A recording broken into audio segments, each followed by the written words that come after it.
Sobat Poltek Trans. Balik lagi nih bersama kita, saya Rasya Dan saya Alifa di di Posisi Podcast Mahasiswa Transportasi. Oke, Alifa, pada sore hari ini kita tuh kedatangan tamu yang lumayan spesial nih. Semua tamu Posisi itu pasti spesial sih Rasya kalau kata aku. Apalagi ini menyangkut di bidang kita nih Alifa, Di di jurusan bidang kita nih ya. nautika nih Alifa. Ini yang F ini ya, yang gini-gini nih. Yang monogramnya roda kapal, Wes. roda kemudi kapal. Oke, Alifa, kita langsung aja kita perkenalkan Narasumber kita hari ini ya Rasya. Oke, perkenalkan, saya Rizky Agustian. Saya alumni daripada Sekolah Tinggi Ilmu Pelayaran Jakarta. Dan kebetulan sesuai dari perkataan mereka ya, saya dari jurusan Nautika. Jadi kita juga di sini itu pengen sharing-sharing lah ya, Ya, pengen tentang nanya-nanya nautika. juga Kakak tentang program studi nautika. Betul. Karena banyak catar-catar tuh atau calon mahasiswa Camaba yang baru itu sekarang lumayan tertarik sama Iya betul Kak, prodi sama nautika. nautika. Ya. Karena mungkin yang lebih banyak orang tahu tentang SDP ini baru di MTPD-nya Kak. Belum Ya. cukup banyak yang tahu tentang nautika. Nautika. Oke. Jadi? Karena kita kan masih ini ya apa namanya SK-nya itu masih darat kalau nggak salah sekolah kami. Jadi sekolah kita dong. Saya kan juga dari sini. Saya juga Sekolah bertugas kita. di sini. Mungkin masih banyak yang bertanya-tanya nautikanya beneran ke laut apa enggak sih? Iya, betul, Oh Kak. gitu. Ya, jadi kan kalau di sini tuh sebenarnya basicnya memang nautika ya. Cuman sebutannya aja beda. Di sini kan sebutannya studi nautika. Betul, Kak. Cuman secara garis besar, secara umum ya sama, mengacu daripada nautika itu sendiri. Jadi nantinya akan bekerja di atas kapal. Memang untuk nautika ini terbilang jurusan yang baru ada untuk di Poltektran SDP Palembang. Tapi setahu saya mungkin sudah beberapa angkatan sudah lulus dari jurusan nautika ini untuk di Poltektran ini sendiri. Gitu. Betul, Kak. Jadi memang ketimbang jurusan yang lain, memang nautika ini termasuk yang baru kan, Kak? Ya. Tapi bagaimana sih, Kak, prospek kerja daripada jurusan nautika ini, Kak? Terutama untuk tarun-taruninya, Kak. Karena banyaknya orang-orang yang tahu kalau nautika ini buat para taruna, Kak, cowok-cowok. Jarang Gitu. orang notice taruni nautika, Kak. Jadi mungkin gimana prospek kerja untuk di studi nautika ini sendiri, Kak? Kita langsung lompat ke prospek kerja nih ya. Iya. Oke, jadi mungkin saya jelasin dikit ya tentang studi nautika itu apa sih sebenarnya teman-teman mungkin apa sih nautika? Nautika itu apa? Iya, betul. Mungkin bagi orang yang sangat awam dengan dunia pelayaran, mereka nggak tahu di kapal tuh ada berapa departemen. Nah, di kapal sendiri tuh ada 2 departemen ya. Jadi ada namanya deck departemen sama ada engine departemen. Nah, lalu di sini itu ada dua-duanya teman-teman ya. Ada permesinan kapal, ada juga nautika. Nah, sekarang kita terfokus ke nautika dulu nih karena yang temanya hari ini mungkin nautika ya. Nah, nautika itu nantinya dibentuk taruna-taruni ini nantinya akan bekerja di atas kapal sebagai apa? Sebagai deck officer ketika lulus dengan ijazah ANT 3, ahli nautika tingkat 3. Yang dimana biasanya startnya itu menjadi mualim 3, lalu nanti jenjang karirnya perlahan akan naik menjadi mualim 2, menjadi mualim 1 atau chief officer, lalu titik tertingginya terus sebagai master atau kapten. Nah, nanti di nautika tuh belajar apa aja sih? Misalnya ada navigasi, ada tata cara bongkar muat kapal, pemuatan ya, ada olah gerak, ada stabilitas kapal, dan lain-lain. Banyak sekali. Jadi memang nautika ini nanti akan dibentuk menjadi seorang officer di atas kapal yang paham akan tugas utamanya, yaitu adalah navigasi. Navigasi kapal. Tuh. Nah, tadi pertanyaannya adalah bagaimana sih prospek kerjanya? Iya, betul, Kak.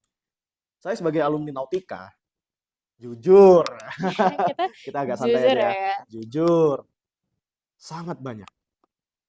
Tapi apa sih satu poin penting yang bisa saya bilang kenapa banyak prospeknya atau kesempatannya adalah teman-teman harus bisa belajar dan menyesuaikan diri dengan kondisi global standarisasi pelaut sekarang. Itu misalnya apa? Contoh kecil adalah apa? Bahasa Inggris. Basic seorang nautika, menurut saya pribadi ya, dan pengalaman saya adalah teman-teman harus bisa berbahasa Inggris dengan baik. Tuh. Nah, lanjut ke prospeknya bagaimana? Kalau teman-teman sudah bisa untuk berbahasa Inggris dengan baik, lalu paham dengan ilmu-ilmu dasar mungkinnya sebagai taruna kan dasar, belum yang terlalu terfokus seperti tugas-tugas dari chief officer, second officer, atau third officer. Nah, nanti kalau teman-teman udah bisa bahasa Inggris, nanti banyak tuh kesempatannya, change-nya. Bisa kapal-kapal luar. Bisa mungkin kalau untuk Taruni ya. Taruni itu teman saya ada dulu dari angkatan saya yang bekerja di kapal-kapal luar. Salah satunya apa? Ada di Anthony Feeder. Anthony Feeder tuh salah satu perusahaan paling bonafit ya, untuk menurut saya paling bonafit untuk di bidang pelayaran. Nah, dia lainnya mana? Ke Eropa, lalu ke benua Amerika dan sekitarnya. Jadi memang untuk Taruni atau ya perempuan ya, itu tidak menutup kemungkinan. Tetap prospeknya sama. Yang penting teman-teman mau berusaha, mau mendalami ilmunya, dan mau mencari kesempatan. Nah, untuk Taruna gimana? Sama. Kalau Taruna ini malas belajar, nggak bisa mendalami ilmunya, nggak bisa berbahasa Inggris, juga bakalnya kalah, susah dapat kapal. Tapi kalau teman-teman tadi mau mendalami, mau belajar, bahasa Inggris bagus, kemungkinannya besar untuk bekerja di atas kapal yang memang proper dan bonafit ya, dengan gaji dolar. Nah, di mana yang kita sekarang isu-isunya lagi ini kan dolar lagi lagi tinggi. Lagi tinggi tinggi ya. Kak. Nah, itu tentu saja menjadi sebuah keuntungan bagi teman-teman Betul, yang Kak. memang bekerja dibayar dengan Bahasa dolar asing kan ya. itu seperti saya dulu, saya melakukan prala ya di perusahaan Jasindo Asgara. Saya kebetulan itu kapal bahasanya apa ya, tramping.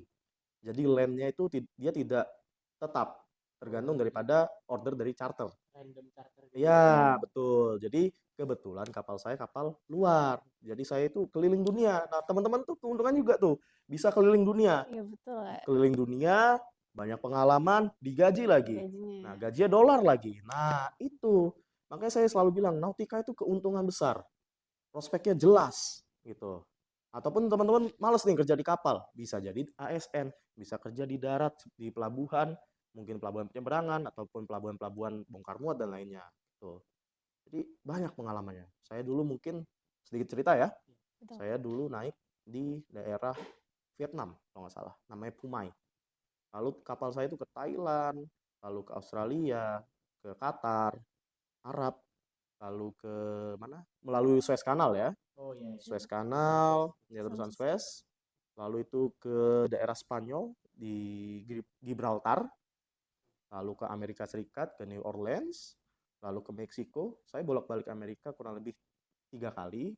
Lalu saya ke Korea, ke Jepang, ke Cina, dan titik tertingginya adalah di Alaska. Itu lintang tertinggi yang pernah saya kunjungi. Nah, teman-teman pasti pengen kan? Pasti, Kak. Nah, Pasti pengen banget. untuk Wishlist itu, tuh, Kak. wishlist Iya ya. betul, Kak. Karena bisa sambil kayak holiday juga. Iya. Holiday kan. betul. Jadi kerja dapat, liburan dapat juga ya, Gaji Kak. dapat. Iya. Nah, ya kan? Jadi ya itu, makanya kembali lagi. Teman-teman harus kalau mau suatu mimpi yang besar, usahanya juga harus besar dong, ya kan? Pasti, Kak. Yaitu mendalami ilmu nautikanya, memperbaiki bahasa Inggrisnya, dan mencari kesempatan. Karena mungkin kalau teman-teman sekalian ingat ya, setiap apel selalu saya sampaikan ya. Kesuksesan itu apa sih? Kesuksesan itu adalah ketika kesempatan bertemu dengan pengetahuan atau kemampuan. Kalau dikombinasikan, itu akan menjadi jalan sukses teman-teman. Kenapa? Percuma kalau misalnya kalian punya kemampuan tapi nggak ada kesempatan. Ya, betul, Mau Kak. Mau digimanain, dibawa ya kan? kemana, Nah, Kak? punya kesempatan tapi nggak punya kemampuan. Ya Nggak ikut bisa tes, juga. gagal gitu. Jadi kurang lebih seperti itu ya, untuk prospek kerjanya sangat baik dan sangat jelas menurut saya pribadi. Tuh. Berarti untuk prospek jadi kan sangat sangat fleksibel banget ya. Betul, Kak. Sangat. Jadi kayak di laut bisa, Mm-mm. bahkan Di di darat juga bisa. bisa. Di darat bisa. Nah, ini kan salah satunya kayak Nautika ini kan berbeda dari yang lainnya pelayaran ini karena kita memiliki kayak sertifikat khusus lah ya. Iya Mm-mm. betul. Ini kan bagi kami yang awam ini kan ini salah satu new experience atau pengalaman Ya. baru. Kadang-kadang tuh orang masih ada yang bimbang gini kak, kayak saya pengen masuk Nautika nih, tapi saya nggak ada basic. Saya Oh. bukan Kak. dari SMK pelayaran. Jadi merasa Mm-mm. dari umum nih, Kak, Iya, terus dari mau masuk umum. Nautika kayaknya bisa nggak ya? Karena Iya. Nautika ini kan pelayaran, Kak, yang dimana Mm. memang sebelumnya sudah banyak juga dikenalkan SMK-SMK yang sudah lebih fokus ke pelayaran, Kak. Jadi Ya, banyak tuh SMK pelayaran. nggak pede gitu loh, Kak, karena mereka dari SMA umum gitu, Kak, Oh. sebelumnya. Terus juga kan sekarang itu udah beda kurikulum Iya, Alisa. betul, Iya. Kak. Dulu kan biasanya kalau emang nggak SMA pelayaran, SMK pelayaran, Hah? SMA IPA. IPA, Iya. Kak. Sekarang tuh Udah kita tuh kurikulum merdeka ya. angkatan saya aja tuh udah Udah ini, berbeda. udah berbeda kak. Jadi angkatan saya tuh udah kurikulum merdeka dan udah lintas minat, lintas jurusan kak. Dari Mm-mm. IPA IPS tuh bisa. Mm-mm. Nah, itu tuh gimana buat kayak ini bisa nggak sih gitu kita masuk ke Nautika ini, terbuka banget gak? Untuk sampai sekarang saya kurang mengerti ya untuk kurikulum Merdeka di SMA itu bagaimana ya. Tapi yang setahu saya untuk persyaratan sekarang itu yang bisa di Nautika dan juga perusahaan kapal ya, itu adalah SMA, IPA, dan juga SMK pelayaran. Pelayaran, Kak. Ataupun kalau untuk mesin tuh bisa SMK yang ngambil jurusan teknik mesin ya. Nah, Betul. tuh. Terus mungkin ada rasa nanti teman-teman kayak, ih saya nggak ada basic pelaut, keluarga saya nggak ada pelaut.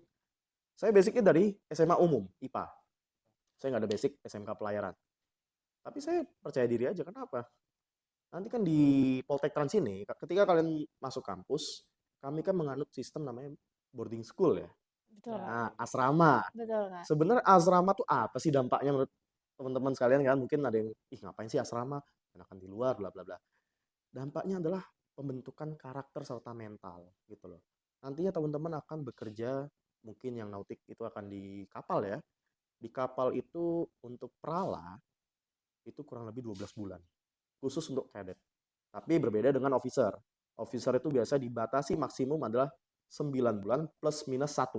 Jadi bisa mentoknya 10 bulan, 10 bulan. minimumnya 8 bulan. Itu menurut daripada aturan STCW. Nah, jadi untuk kadet sendiri itu adalah 12 bulan. Wajib. Wajib ya, Kak, 12 bulan. Nah, terus teman-teman mungkin, ya ini first experience saya nih.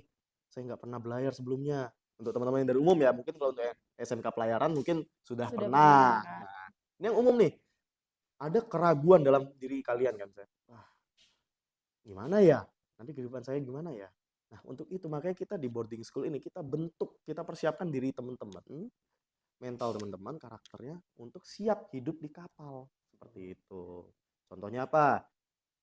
Di sini kita coba untuk mengatur jadwal daripada penggunaan ponsel. Betul, Kak. Kita atur jadwal kegiatan, jadwal istirahat dan sebagainya. Karena apa? Itu nanti implementasinya adalah di kapal.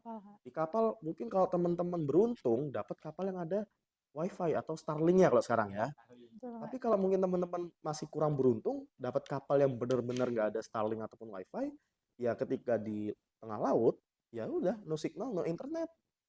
Nah, itu dampaknya kalau teman-teman nanti sudah terbiasa dengan dibatasi penggunaan ponsel, teman-teman akan, oh ya sudah biasa aja. Toh saya di kampus juga seperti itu. Saya bisa berinteraksi dengan orang-orang lain dan sebagainya kan. Lalu apa? Jam-jam kegiatan itu. Nah, kegiatan di kampus kan ya teman-teman sudah merasakan kan sebagai Betul, tingkat Kak. 1, ya bangun sesuai waktunya, bangun pagi. Tidur pun diatur. Nanti di atas kapal lebih teratur lagi karena teman-teman akan kebagian namanya tugas jaga. Mungkin nanti ikut mualim 3, jam 8 saya 12, atau mualim 2, jam 12 saya 4, ataupun mualim 1, jam 4 sampai dengan 8. Nah, kalau teman-teman sudah terbiasa diatur untuk jam-jamnya, nanti akan lebih ready, lebih siap ketika bekerja di atas kapal. Gitu. Jadi memang sudah diajarkan bertahan ya, Betul, kita harus survive. Bisa survive nanti kalau menghadapi tantangan langsung nih, Kak. Jadi sebelum laut kita survive dulu. Iya, sudah survive dulu nih di boarding school ini. Tadi kan kita udah bahas prospek kerja. Iya, terus betul. tadi kalau yang nggak punya experience kayak gitu, kita harus gimana? Nah, itu ada pembahasan mengenai prala. Prala, betul. Itu Kak bisa nggak sih dijelaskan apa itu prala, Kak? Dan Prala apa aja yang dilakuin mungkin Kak sama prala? Kita udah pernah melewati. Udah pernah melewati nih, Kak. Oke. Jadi tadi sudah saya singgung sedikit ya. Prala itu menurut peraturan STCW adalah wajib 12 bulan. 12 bulan. Betul. Khusus untuk kadet. Dan di aturan tersebut dituangkan minimal 6 bulan itu untuk kadet nautika harus difokuskan di anjungan untuk bernavigasi. Bukan berarti dia diberikan tanggung jawab, kadet kamu bawa kapal, kadet kamu yang navigasi. Enggak.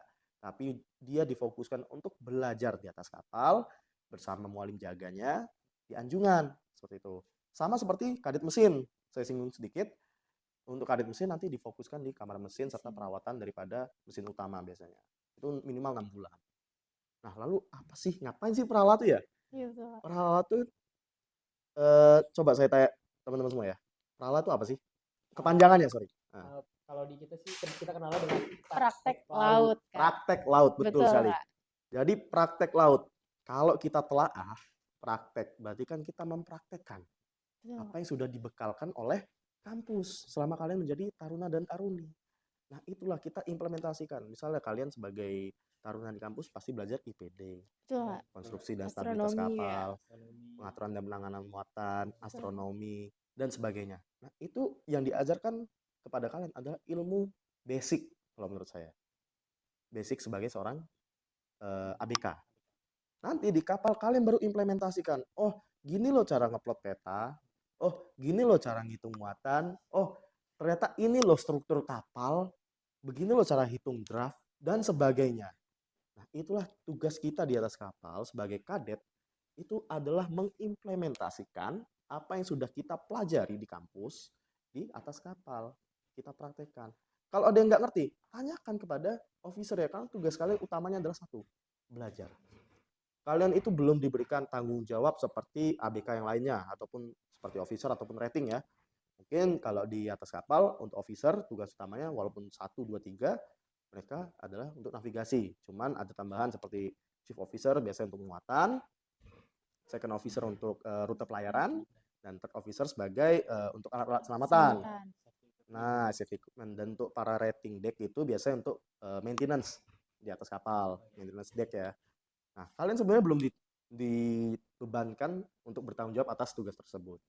Tapi, kenapa kalian diikutkan? Karena kalian diharapkan untuk belajar. Oh, gini loh ternyata maintenance kapal, gini loh cara ngecat kapal, atau ngetok, atau misalnya nge-grease untuk daripada equipment di atas deck gitu ya. Lalu kalian ikut Molen 3, ikut jaga navigasi. Oh, ternyata gini loh navigasi itu. Bukan berarti kalian harus dilimpahkan tanggung jawab, enggak. Jadi kalau sampai terjadi apa-apa, kalian tuh tidak bertanggung jawab sebenarnya sebagai kadet. Kalian itu karena tugasnya belajar. Yang disalahkan nanti apa? Officer kalau sampai terjadi suatu kelalaian. Nah, ikut Molen 2 nanti, oh gini loh buat rute pelayaran. Ikut Molen 1, oh gini loh cara ngitung draft, cara hitung muatan, gitu. Seperti itu. Jadi di kapal kurang lebih seperti itu tugas ya. Kalian fokuskan untuk belajar, gitu. Dan tenang aja ya, bagi teman-teman mungkin, saya nggak ada tidurnya nih di atas kapal. Aduh, gimana ya? Teman-teman itu sudah diatur dalam STCW tersebut. Itu ada jam-jam istirahatnya. Tuh, dalam satu hari, itu kalau tidak salah minimal 12 jam istirahat. Nah, Lumayan panjang. dan Cukup banget cukup, mungkin ya Kak, 12 jam dan itu. salah satunya tidak boleh kurang daripada 8 jam. Sangat cukup ya Cukup sebetulnya. Ya, Jadi sebenarnya buat loading tenaga. iya, Ya. work life balance-nya sebenarnya dapat juga ya Kak, dapat juga, meskipun di atas betul. kapal. Dan kalau mungkin dapat kapal-kapal yang bagus, yang munafik itu, di atas kapal itu disediakan hiburan sama teman-temannya. Dulu di kapal saya ada karaoke, ada gym, ada PS. Berapa dulu? PS4 kalau nggak salah. PS4 ada alat musik. Terus kita juga setiap bulan tuh barbekyuan, bakar-bakar, ya kan? Biar nggak boring. Biar nggak boring, betul. Karena saya pernah ya teman-teman ya. Saya berlayar tuh dari New Orleans menuju ke Cina. Nah, kalau nggak salah nama pelabuhannya Liunggang, itu 45 hari pelayarannya.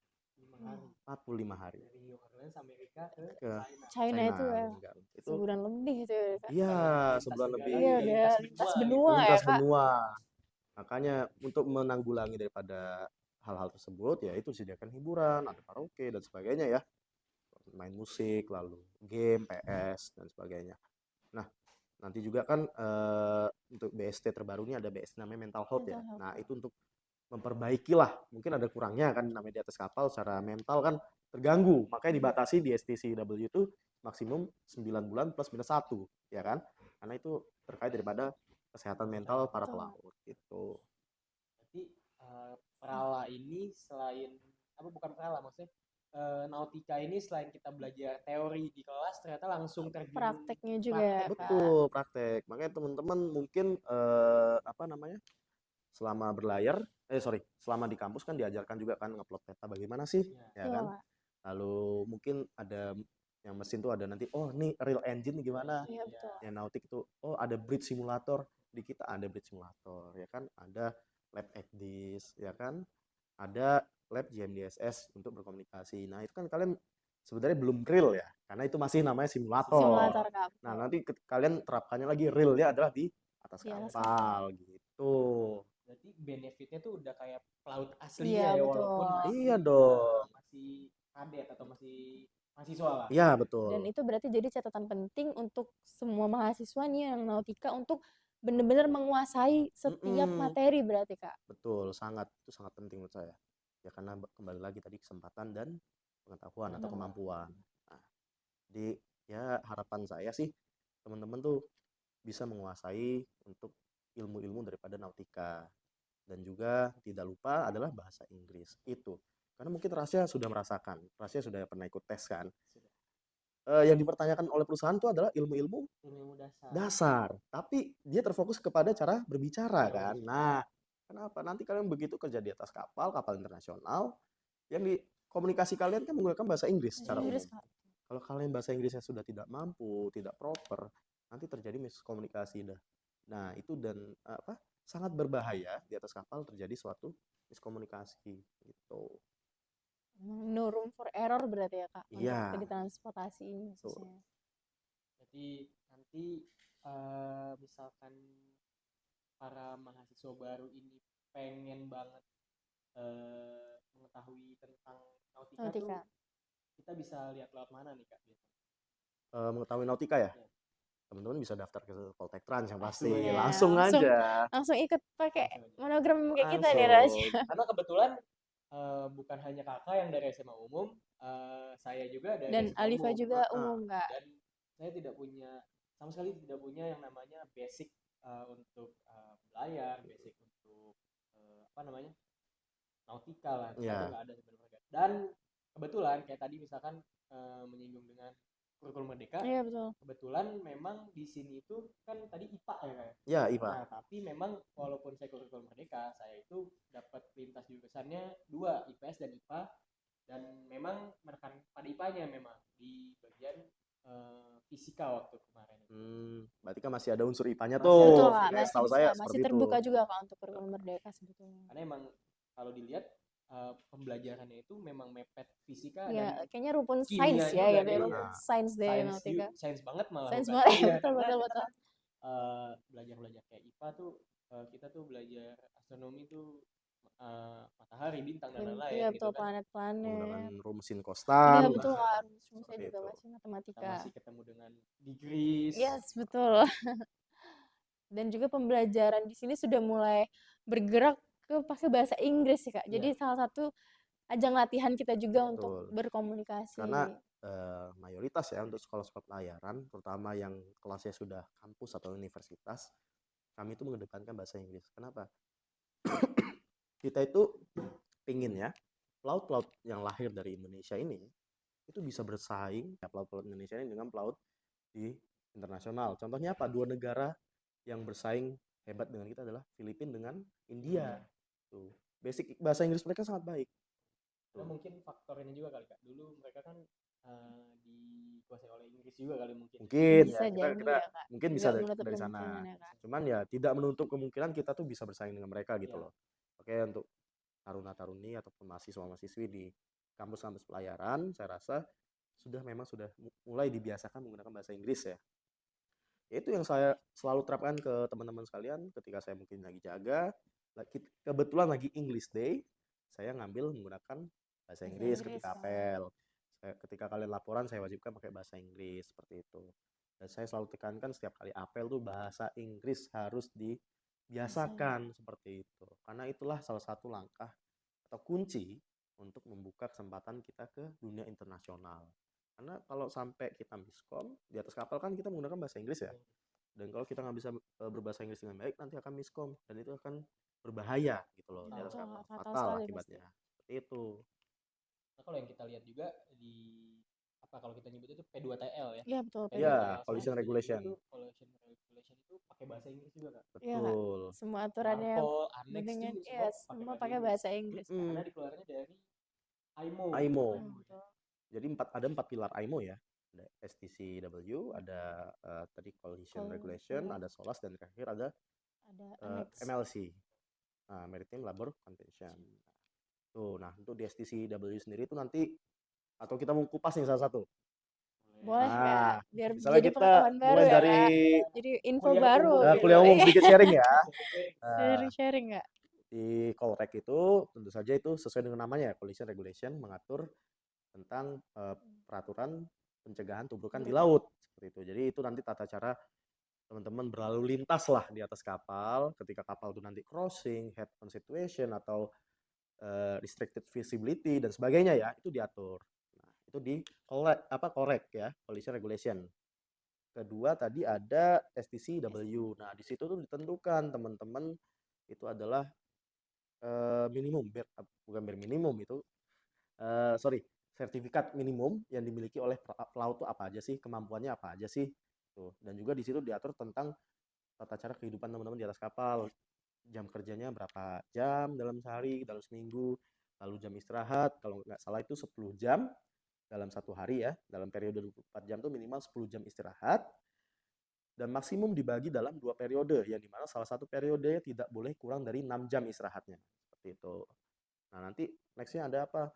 Ada SOLAS, Safety of Life at Sea, itu bagaimana sih teman-teman untuk menerapkan keselamatan demi keamanan di atas kapal ya, tentang tata cara bertahan hidup ketika terjadi suatu keadaan darurat. Lalu bagaimana cara menanggulangi keadaan-keadaan darurat di atas kapal. Lalu bagaimana bekerja dengan aman. Lalu kapal apa yang layak laut itu bagaimana sih ketentuan secara keamanannya.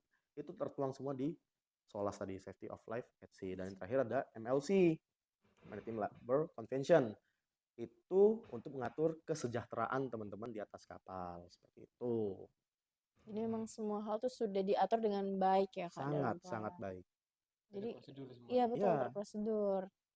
Work Iya. life balance tadi ya. Iya, betul. Jadi ternyata jadi pelaut tuh seru. work life balance ya Kak. Seru. Iya, meskipun di atas kapal. Digaji. Saya Digaji.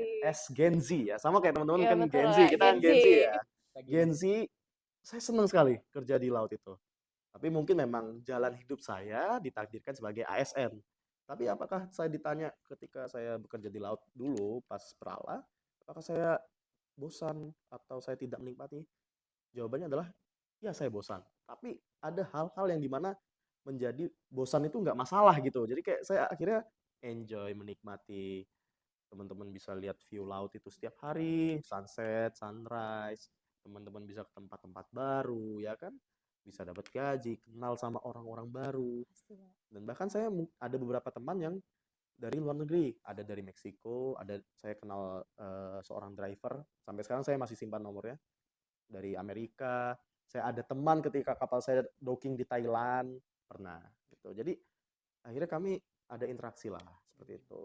Jadi selain dapat experience dan salary ya, Iya. jadi kita juga bisa dapat Relasi yang relation. luas, sangat Betul, luas sangat. malahan ya Kak. Jadi kita terbuka mata Iya kita. betul Kak. Karena kadang-kadang pelaut itu butuh relation yang besar untuk kinerjanya juga Betul. kalau Betul. diomongin ya. Ya. Jadi kita balik lagi nih prospek kerjanya nih Kak, sama prospek mungkin prospek perawal lah ya. Ya.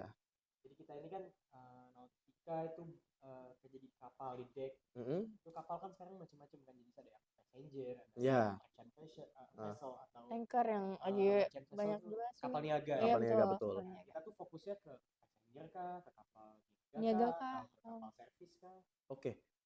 Untuk studi nautika ataupun nautika ya, mau di seluruh sekolah itu tidak ada batasan untuk harus ke passenger, harus ke kapal misalnya tadi kapal niaga ya. Enggak. Jadi teman-teman dibebaskan. Namun ada persyaratannya ya, minimum GT berapa gitu misalnya. Lalu teman-teman nanti bisa praktek di mana? Di perala di kapal-kapal curah, bulk carrier, tanker, LNG, LPG, lalu kapal passenger pun bisa. Itu boleh selagi itu kapal memang GT-nya di atas ketentuan minimal seperti itu. Dibebaskan. Kalau saya dulu pengalaman saya di kapal curah, bulk carrier. Bulk carrier Pak. Ada plus minus ya bulk carrier itu ya. Bulk carrier itu enaknya adalah sandarnya lama. Iya, karena dia harus bongkar Bongkar Lama muat. ya, Jadi Kak, bongkar muat. minimum kalau memang dari full kita bongkar semua minimal 5 hari biasanya. Nah, kesempatan saya untuk siar, jalan-jalan, Liburnya lagi ya, Kak. berlibur, nah seperti itu. Tapi ada sisi nggak enaknya. Biasanya kapal bulk carrier itu kalau lagi apes kita ke tempat antah berantah kalau saya bilang. Yang saya sebutkan tadi, saya pernah ke Alaska, kapal saya itu nggak sandar. Kapal saya anchor. Ada di namanya Red Dog Mine, tambang itu. Nah, di situ benar-benar kayak nggak ada apa-apa. Hanya lautan saja. kelihatan daratan jauh. Dan kalaupun saya sandar di daratan, itu nggak ada kehidupan karena itu memang difokuskan untuk tambang.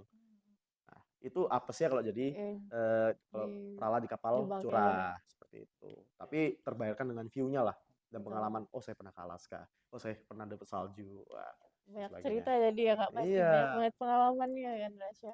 Jadi oke, kita udah bahas banyak-banyak nih. Terakhir nih Kak, Ya, kenapa harus pilih Nautika di Poltek Trans? kenapa harus di Poltek Trans? Eh, kalau berbicara nautika sangat banyak ya, maksudnya banyak dari sekolah-sekolah perhubungan lainnya ataupun sekolah swasta yang menyediakan jalur nautika ya. Betul Kak. Tapi kenapa harus di Poltek Trans? Yang pertama, kami kalau secara harga ya, saya kan sebagai tim dari pegawai juga kan kita survei ya harga. Betul. Harga kami itu termasuk yang bersaing dan yang paling rendah nih. Tuh. Lalu kami kesempatan untuk kalian masuk ke sini tuh lebih terbuka lebar. Sangat terbuka lebar. Karena kami persyaratannya pun simple gitu. Tes-tesnya pun cepat, kayak yang si pencatar ini hanya berapa ya, dari hari Senin ya, Iya, Senin betul. sampai dengan Kamis terakhir. Kamis, Kak. Nah, teman-teman bisa tuh cepat. Dan lokasi kami tuh ada di Palembang. Jadi strategis teman-teman untuk yang terutama teman-teman yang di Pulau Sumatera ya, mungkin dari tetangga kita dari Iya. Jambi, dari Bangka Belitung, dari Lampung. Iya. Kebetulan saya orang Lampung loh. Enak daftar di Poltek Trans gitu. Dan kesempatan lainnya masih banyak ya. Misalnya kita bekerja sama dengan perusahaan-perusahaan bonafit seperti itu. Yang kemarin kan baru masuk ada perusahaan Jasindo salah Jasindo, satunya yang udah melaksanakan wawancara kepada kadet kita di sini. Nah, teman-teman kalau mau berlayar ke luar negeri seperti Rasyal yang sudah melalui tes tinggal menunggu pengumuman hasil ya, atau perusahaan-perusahaan lainnya juga banyak, bisa daftar ke Poltek Trans seperti itu. Jadi kita tinggal menunggu Camaba Betul. Iya, betul. Nautika Camaba ya. ini untuk di Nautika biar jadi seperti kita ataupun Kita seperti KAW. Dan satu lagi, kami di sini humanis. Yes, Kita pasti. humanis, kita asik. Pendidikannya asik banget di sini. By the way, saya tuh wali kelasnya dari Rasya dan Alifah. Gimana coba? Saya sebagai wali kelas coba saya balik tanya. Asik banget sih Kak, Jadi, bener-bener enjoy ya Enjoy kita. kan? banyak ilmu yang bisa kita Iya, dapat. betul. Kita asik. Sekolah di sini asik, saya jamin kita humanis lah seperti itu. Dijamin pasti enjoy sih. Enjoy. Adik-adik pasti enjoy. Yang penting banget kalian deh. ikuti aturan, kalian belajar yang benar, insya Allah Pasti. sukses. Seperti itu. Kita langsung tunggu aja gimana nanti Camaba ini. Kita tunggu di Nautika. Di Sepencatar 2026 ini ya Rasya. Kak Alifah, mungkin udah sampai penghujung obrolan kita Iya, nih. betul sih. Nah, kita masih banyak agenda dan Masih lain-lain ada hal kegiatan yang sebagainya. lain ya kayaknya. Iya. Kita harus menjalankan PHST sesuai dengan Betul. ketentuan. Jadi Alifah, kita pamitan aja nih sama viewers. Tapi meskipun kita harus pamitan kali ini, kita tidak pamitan dari posisi ya. Iya, Bakal ada banyak sekali episode-episode posisi berikutnya pasti ya Rasya. tinggal ditunggu aja. Iya, ditunggu posisi aja di sini. Selanjutnya. Jadi terima kasih untuk Kak Rizky Augustian yang sudah menjadi narasumber kita pada sore hari ini. Dan terima kasih juga untuk viewers yang sudah menonton video ini. Jangan lupa di like, di share juga ke teman-temannya. Betul, di Di subscribe. subscribe. Sampai jumpa di posisi selanjutnya. Dadah.